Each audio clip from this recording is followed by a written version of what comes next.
Hey y'all, welcome back to Homestead. It's been a while. It's been 10 days since I've posted anything on YouTube. This video is going to explain it. Thank you all for everyone on here that has reached out to us, messaging us, saying they're praying for us. They didn't know what was going on. I'm going to explain in the video. You do not know how much that meant to me and my husband. You have no clue.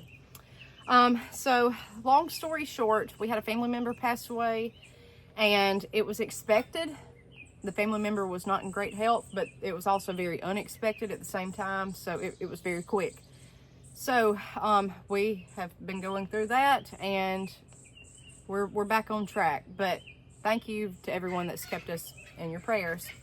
And I want to do an Are You Prepared video on tragedy and loss, especially as a homesteader, because I am an only child.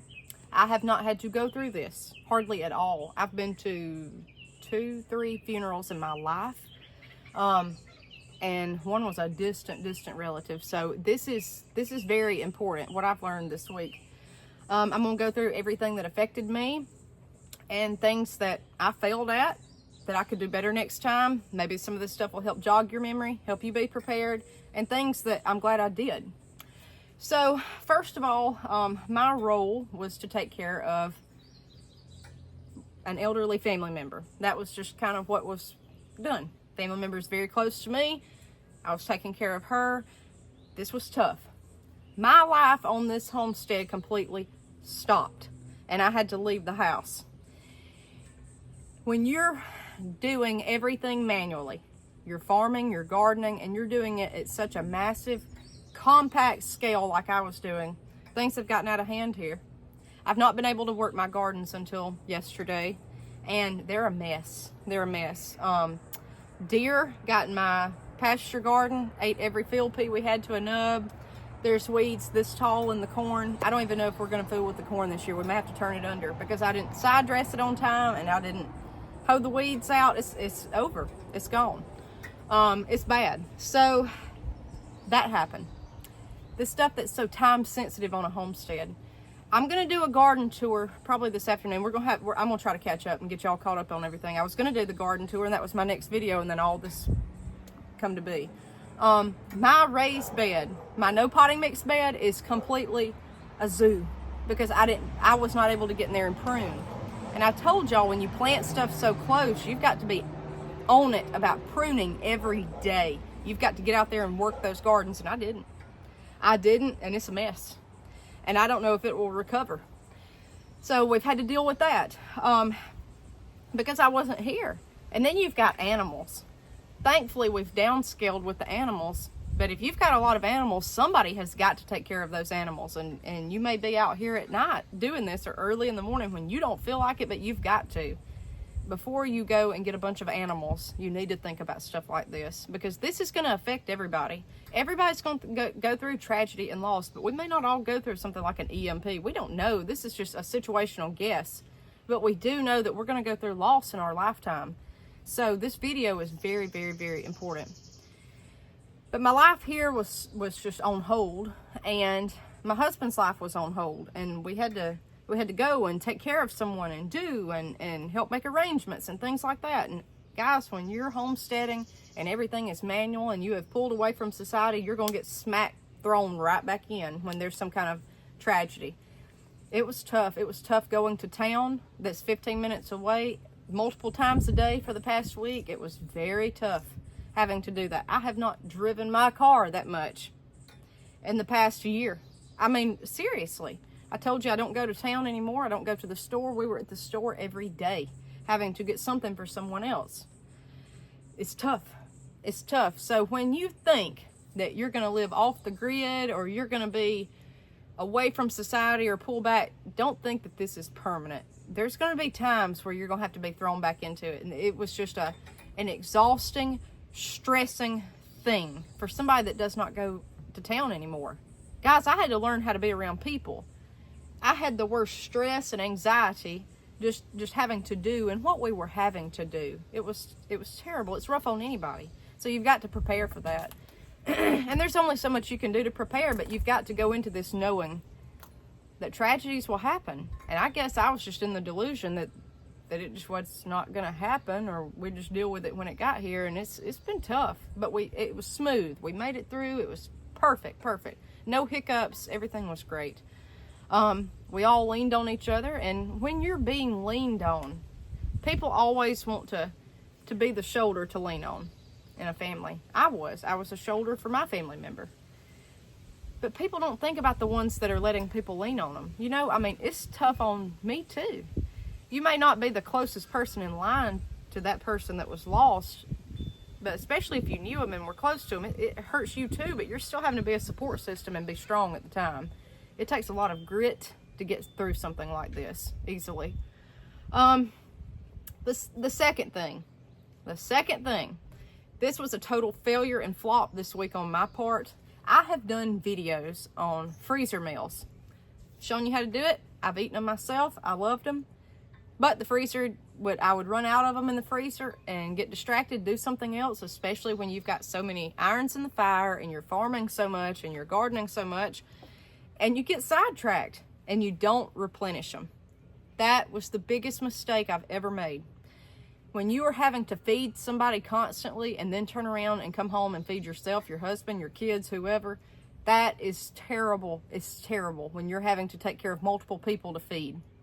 I wish that I had meals ready to go. I have stuff like soup, but it's 90 degrees here in Alabama. No one's going to have soup right now. You know, my mind was just, I was stocked up for the winter. Here's spring, all I've been doing is gardening, and I haven't been worried about those freezers yet. So I wish that I had freezer meals on hand. Do that, please. Have casseroles in the freezer ready to go. All you got to do is punch a button, put them in the oven, and boom, you're done. There's a meal. That we're going to correct. I'm going to put those in the freezer this week. You can eat them along the way. You can have them for an emergency if you have to take food and feed someone else, or just feed yourself. Guys, I come home late at night. I did not feel like standing up, and my husband was getting takeout some days 2 times a day. Or if a family member doesn't want to eat what you're eating and you have to go buy food for them, you've got to go to multiple places. This gets tough, okay? It's real tough. So that I would encourage everybody to do is have meals on hand and ready to go in the freezer to put in the oven. Everything that I eat here and that my husband eats is all homemade. Homemade biscuits, homemade bread, vegetables. And what I mean by vegetables is lately I've been going to the garden, getting a cabbage, coming inside, cleaning the cabbage, washing the cabbage, cutting the cabbage up, washing it again, putting it in a pan and frying it. That's a lot of work. That's an hour to an hour and a half just for one cabbage compared to going to the store. It may take me some nights, guys, 3 hours to get a meal on the table because everything is handmade. Everything on the plate. It takes a long time. You don't have time to do that when there's an emergency. You're not even at home. Put meals back. I don't care if they're box meals. I don't care if they're freezer meals. You need to have something on hand, quick and ready to feed an army if you have to, or at least, you know, multiple people in your family. That was huge this week. That was a flop. I am physically sick from eating so much fast food. I've gotten everything together. I've gotten everything organized. We're going to start from scratch this week and start over. Keep your house in working order. If there's ever going to be a tragedy, it's the one day you don't clean your house and stuff's piled up, or there's an accident. We've got a 50-pound dog. The night that everything happened, he just decides to get on the bed covers and just have an accident right there in the bed. For no reason. Never done anything like that before. Just a little boy dog. Or a big boy dog. So, we had no sheets to sleep on. We were trying to wash clothes in the middle of the night. That was terrible. And you know, if something happens, something else is going to happen right behind it. Some freak accident. It's tough. It's tough. It's like everything knows the stress level is high at that point. So just be prepared for that. Have spares on hand. Have everything clean. I'm a stickler about keeping my house clean. And the one day that I don't clean it, there's always some kind of something going on. There's always a problem, and there's always a hitch in it. You know, and people coming over to your house, any kind of tragedy, loss, you want everything clean and nice. Last but not least, well, this isn't last. I'm going to say this first. Keep gas in your car if you have to leave quickly. I always do. Thankfully, I had that. Keep cash on hand. That will save you a lot of trips going to the ATM. Some places do only take cash. I went to the cleaners today for my husband's soup. they said only take cash. You know, how many of us carry just debit cards and that's it? So always have some cash on hand wherever you go. That will help you. Okay, last but not least, and this is really the most important thing and the most important topic of the video. And I really don't know how to tell you to prepare for it, but I want you to be aware that this may happen. Guys, there's something about when you live an old-fashioned way of life, there's a lot of respect, and when you do things manually and by hand, you have respect for others that do the same, and you think that you have this tight-knit community, or maybe you don't. I don't know. A lot of people on here tell us that we need to find our community. I thought we did. But looking back at this situation, anytime that you have a tragedy, you need to guard your hearts and know that the people that you may think are going to be there for you, they may not be there for you. They may not. When you're going through something terrible, the last thing that you want to feel is disappointment, and the last thing that you want to feel is loneliness. And you may have to encounter that, unfortunately. It happened to us this week. Very shocked.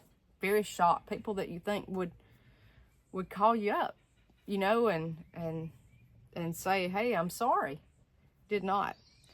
But on the flip side, people that you don't expect will show up and be there for you. So it's a lot of emotions, a big roller coaster. But when you focus so much on building a community, you may get disappointed. I hate to tell y'all that, but that's the truth. People are not going to tell you that, but that happened to me and my husband this week, and we have never been more disappointed in our lives. But we've never been more happy in our lives. Like, hey, I can't believe this person went and did this, you know?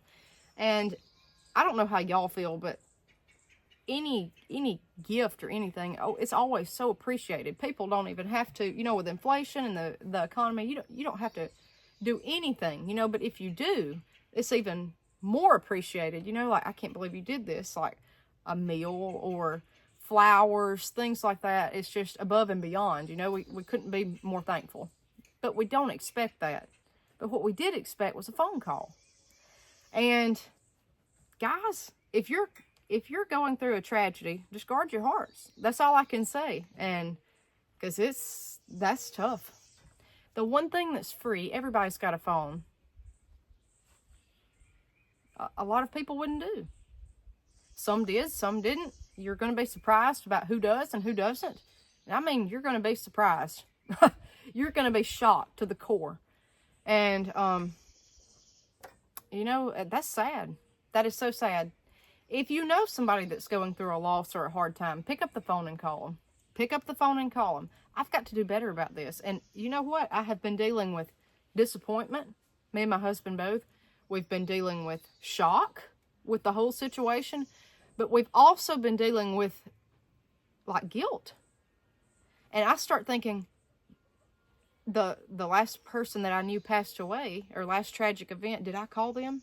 That's kept me up at night all week. Because I know how it feels now. From people that you see every week and you expect to call. And that's part of their duty, you know, and their heart. And you think that they would, but they didn't.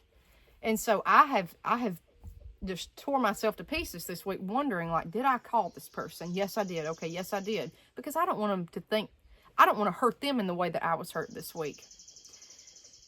Pick up the phone and call somebody. Or text them if you don't want to talk on the phone. And just say, hey, I'm just checking on you. Are you okay? That was the hardest part this week. Besides the loss itself is going through that. And like the old song, you find out who your friends are. And buddy, you do. And unfortunately, you always do in a time like this where it's a tragedy. You know, and that's tough. And the ramifications from this will last forever. And, you know, emotions are already tense and high, and it's just a tough time. But all is settled, all is done, and we've got peace, we've got comfort. And that's why I wanted to tell you guys, thank you all, just to whoever reached out. Guys, there are people that I've seen every week for years that has not spoken to me. And there's people all over the U.S. and world that has never seen me in real life that's messaged me on here asking if I'm okay. And they didn't even know what, y'all don't even know what's going on. But the other people that know me did. So, I can't thank you enough.